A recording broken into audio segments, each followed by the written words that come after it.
परमेश्वर ने आरंभ में स्वर्ग और पृथ्वी की रचना की।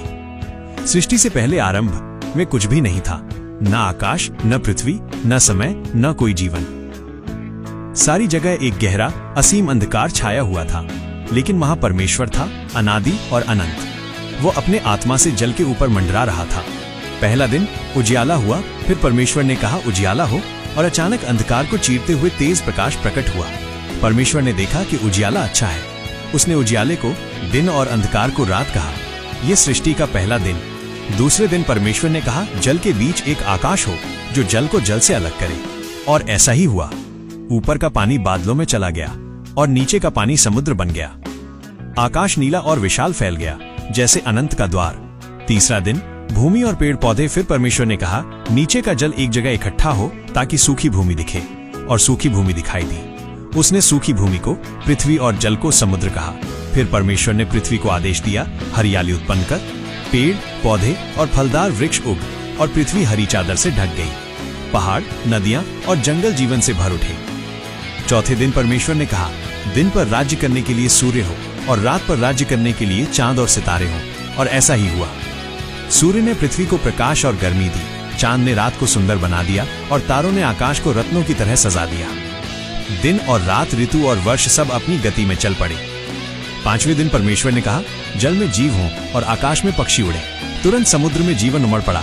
मछलियां, व्हेल, डॉल्फिन, छोटे बड़े जीव तैरने लगे। आकाश रंग बिरंगे पक्षियों से भर गया। कोयल, कबूतर, मोर और गरुड़ उड़ने लगे। परमेश्वर ने उन्हें आशीष दी, फलवंत हो और बढ़ो और पृथ्वी को भर जाओ। छठे दिन परमेश्वर ने पृथ्वी के जंतुओं को बनाया, गाय, बैल, बकरी, हाथी, शेर, बाघ, हिरण और छोटे छोटे जीव, हर एक अपनी जाति के अनुसार। धरती अब जीवन से भर गई। हर दिशा में परमेश्वर की रचना की सुंदरता दिखाई दे रही थी, और परमेश्वर ने देखा ये अच्छा है। फिर परमेश्वर ने कहा हम अपने स्वरूप में मनुष्य को बनाएं ताकि वो पृथ्वी पर राज्य करे। और परमेश्वर ने आदम को मिट्टी से बनाया, उसके नथनों में जीवन की श्वास फूंकी और वो जीवित आत्मा बन गया। फिर उसने आदम की पसली से हव्वा को बनाया जो उसकी संगिनी बनी। परमेश्वर ने उन्हें आशीष दी और कहा फलवंत हो, बढ़ो और इस पृथ्वी को भर जाओ।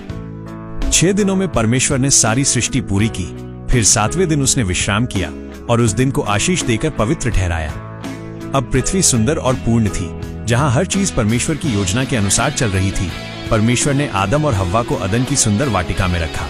परमेश्वर प्रतिदिन उनके साथ चलता और बात करता था। वहां नदियां बहती थीं, फूल और फलदार पेड़ हर दिशा में खिले थे, पशु पक्षी आनंद से विचरते थे। और सबसे सुंदर बात, परमेश्वर ने जो कुछ बनाया वो सब अच्छा था। आकाश, पृथ्वी, जल, पशु पक्षी और मनुष्य सब उसकी योजना और प्रेम का हिस्सा थे।